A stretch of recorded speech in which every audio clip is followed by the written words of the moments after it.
మీ పేరు? నా పేరు బాజీ అన్న.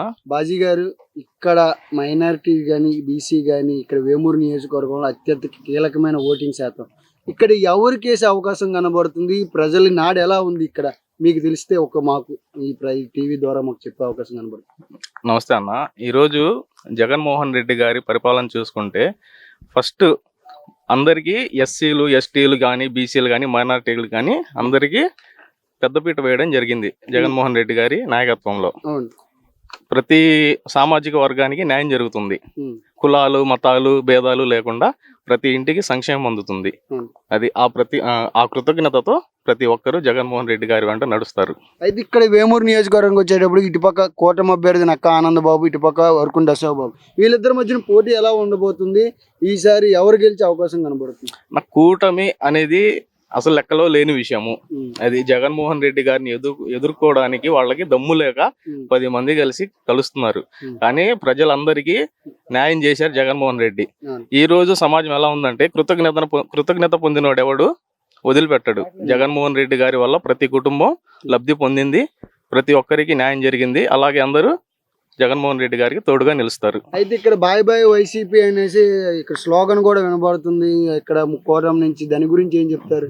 బాయ్ బాయ్ వైసీపీ కాదన్న, బాయ్ బాయ్ బాబు. అది మీరు తప్పుగా విన్నట్టున్నారు. అది అయితే ఇక్కడ వీళ్ళిద్దరి మధ్యన పోటీ ఎలా ఉండబోతుంది? సంక్షేమాల వల్ల ఎవరు గెలిచే అవకాశం ఉంది, లేదంటే ప్రజల నుంచి ఎవరు ఎక్కువగా స్పందన ఉంది? ఇక్కడ ఫస్ట్ ఒకటి మాట్లాడుకుంటే వైఎస్ రాజశేఖర రెడ్డి గారి ప్రభుత్వం దగ్గర నుండి చూసుకున్నాం మనం. సంక్షేమం అంటే గుర్తొచ్చేది ఫస్ట్ వైఎస్ రాజశేఖర రెడ్డి గారు. ఓకే, టీడీపీ ప్రభుత్వంలో చంద్రబాబు నాయుడు గారి హయాంలో 14 సంవత్సరాలుగా ముఖ్యమంత్రిగా చేశారు. ఆయన 14 సంవత్సరాలు ముఖ్యమంత్రిగా చేసినప్పుడు ఒక సంక్షేమ పథకం ఆయన పేరు మీద ఏముందో చెప్పండి, ఎవరినైనా అడగండి. అదే రాజశేఖర రెడ్డి గారి ప్రభుత్వంలో తీసుకుంటే ఆరోగ్యశ్రీ కానివ్వండి, రూపాయి కిలో బియ్యం కానివ్వండి, 108 కానివ్వండి, పేదలందరికీ ఇందిరమ్మ పక్కా ఇళ్ళు కానివ్వండి, రాజశేఖర రెడ్డి గారి ప్రభుత్వంలో జరిగిన సంక్షేమం. అదే జగనన్న ప్రభుత్వం తీసుకుంటే స్కూల్స్, నాడు నేడు అండ్ హాస్పిటల్స్, ఎడ్యుకేషన్, ప్రతిదీ పెద్ద ఆయన ప్రభుత్వంలో ఉంది. ఇక్కడ జగనన్న గారి ప్రభుత్వంలో ఉంది సంక్షేమం అనేది. ఇంకా అలాంటప్పుడు చంద్రబాబు నాయుడు ప్రభుత్వంలో సంక్షేమం ఏడు ఉంది? చంద్రబాబు నాయుడు గారు పరిపాలనలో ఉండేటప్పుడు చంద్రన్న బీమా కానీ ఇలాంటివన్నీ జగన్మోహన్ రెడ్డి గారు వచ్చిన తర్వాత ఆపేశారు అనేసి విమర్శలకు చాలా దారి తీశారు. లేదన్న, వాస్తవం గమనించాలి. అది చంద్రన్న బీమా అనేది సెంట్రల్ గవర్నమెంట్ స్కీమ్. అది ఇప్పుడు అలాగే ఇక్కడ ఉంది. చంద్రన్న బీమా అనేది ఏమి తీయలేదు, అన్ని ప్రతి స్కీమ్ ఉంది. ఇప్పుడు వైఎస్ఆర్ బీమా అని చెప్పి ఇస్తున్నారు అంతే.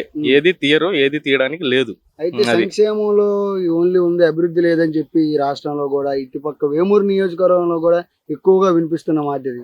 అభివృద్ధి అనేది ఏంటంటే మీకు 4 రోడ్లు వేస్తే అభివృద్ధి కాదన్న. ఈ రోజు మన ఆంధ్రప్రదేశ్ కి జగనన్న వచ్చిన తర్వాత 6 సీ పోర్ట్లు వచ్చినాయి, 4 ఫిషింగ్ హార్బర్లు వచ్చినాయి. ఇది అభివృద్ధి కాదంటారా? ఇన్ఫోసిస్ వచ్చింది వైజాగ్ కి.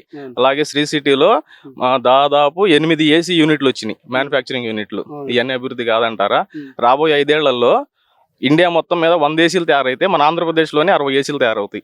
అది ఓన్లీ టీడీపీ వాళ్ళే తెచ్చారు. చిత్తూరు జిల్లాలో కానీ అనంతపురం జిల్లాలో కానీ అది ఓన్లీ చిత్తూరుకి కానీ టీడీపీ ఆన్లైన్ లో ఎప్పుడు ఎస్టాబ్లిష్ అయింది, ఓకేనా, కంపెనీ ఎప్పుడు వచ్చింది అనేది ప్రతిదీ మనకు ఆన్లైన్ లో ఉండిద్ది. అది చూసుకుంటే జనాలు వాస్తవాలు గమనించాలి, చెప్పుకుంటే సరిపోదు. ఇదంతా ఇంటర్నెట్ జమానా, ప్రతిదీ ఆన్లైన్ లో ఉండిద్ది.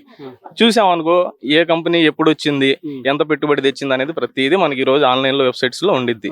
ప్రజలందరూ వాస్తవాలు గమనించి చూసుకోవాల్సిందిగా కోరుతున్నాము. మరి నేను అమిత్ షా గారు చేసిన వాగ్దానంలో ఇప్పుడు ఏంటంటే ఎన్డీఏ అలవెన్సెస్ ఉంటే పోలవరం ప్రాజెక్ట్ పూర్తయిద్ది అని చెప్పి, లేదంటే ఎటువంటి హామీలైనా మేమే తీరుస్తాము చంద్రబాబు గవర్నమెంట్ కానీ, ఇటుపక్క జగన్ గారు ఏం చేయలేదని చెప్తున్నారు కదా. పోలవరం అనేది బిఫోర్ 2019 చూడండి, ఆఫ్టర్ 2019 చూడండి, ఎంత డెవలప్మెంట్ అయింది అనేది పోలవరం కనిపించింది. పోలవరానికి జాతీయ హోదా ఇచ్చింది సెంట్రల్ గవర్నమెంట్, బట్ ఫండింగ్ ఇస్తా ఉంది. బట్ వాళ్ళు టయానికి ఫండింగ్ ఇవ్వట్లా. ఆ బడ్డెన్ కూడా స్టేట్ గవర్నమెంట్ మీదే పడింది. కాకపోతే ఏంటంటే పోలవరం అనేది వైఎస్ రాజశేఖర రెడ్డి గారి గుర్తు కాబట్టి జగన్ అన్న దాని బాధ్యత తీసుకొని ప్రతిదీ జాగ్రత్తగా పాయింట్ టు పాయింట్ చెక్ చేసుకొని జాగ్రత్తగా చేస్తున్నారు. పోలవరం బ్రహ్మాండంగా నిర్మాణం అవుతుంది. బడ్జెట్ రాలేదంటున్నారు. నేను అమిత్ షా గారు బడ్జెట్ పంపిస్తుంటే సైడ్ దారి మళ్ళీ ఇచ్చే అవకాశం జగన్మోహన్ రెడ్డి గారు కల్పించారు. వాస్తవం కాదన్నది, అదంతా ఎలక్షన్ స్టంట్. అది ఎలక్షన్ కోసం చెప్పుకునే అబద్ధాలు. అది చెప్పాను కదా, ప్రతిదీ లెక్క ఉండిద్ది. ఈ రోజు ప్రతి రూపాయి ఖర్చు పెట్టిన ప్రతి రూపాయి జగన్మోహన్ రెడ్డి గారు ఆన్లైన్ లో చూపిస్తున్నారు. ప్రజలందరూ గమనించాల్సిందిగా కోరుతున్నారు. అది ప్రజలు తెలుసుకోవాలి. నువ్వు చెబితేనో నేను చెబితేనే నమ్మరు. అయితే వేమూరు నియోజకవర్గంలో ఎవరు గెలవబోతున్నారు ఏంటి, ప్రజల నాడు ఎలా ఉంది, ఎవరు గెలిచే అవకాశం కనబడుతుంది, ప్రజలు ఎవరు నిలబడుతున్నారు? నా వేమూరు నియోజకవర్గం, తెనాలి నియోజకవర్గం ఇదంతా కాదన్నా. జగన్ గారు స్టేట్ మొత్తం సంక్షేమం చేశారు. మొన్న 151 సీట్లు గెలిచాము. ఈసారి పక్కాగా 175 to 175 అసెంబ్లీ గెలుస్తాము, 25 ఎంపీలు కూడా గెలుస్తాము. ఆ ధీమా అనేది కార్యకర్తల్లో ఉంది, జగన్మోహన్ రెడ్డి గారి దగ్గర ఉంది. అండ్ నుంచున్న ప్రతి నాయకుడు అట్లానే పనిచేస్తున్నాడు. 175 to 175 కొడతామని ధీమా అయితే ఉంది మాకు. ఇక్కడ నక్కా ఆనందబాబు గారు ఈసారి 3వసారి గెలిచి జెండా ఎగరేస్తానని చెప్తున్నారు. మరి దానికి ఏం చెప్తారు? పోయినసారి కూడా అదే చెప్పారన్న, గెలవలేకపోయారు. అది మరి అశోక్ బాబు గారికి ఎలా ఉంది ఇక్కడ? అశోక్ బాబు గారు మొత్తం సబ్జెక్ట్ తెలిసిన వ్యక్తి. ఆయన educated person, ex employ, neat గా చేసుకుంటున్నారు.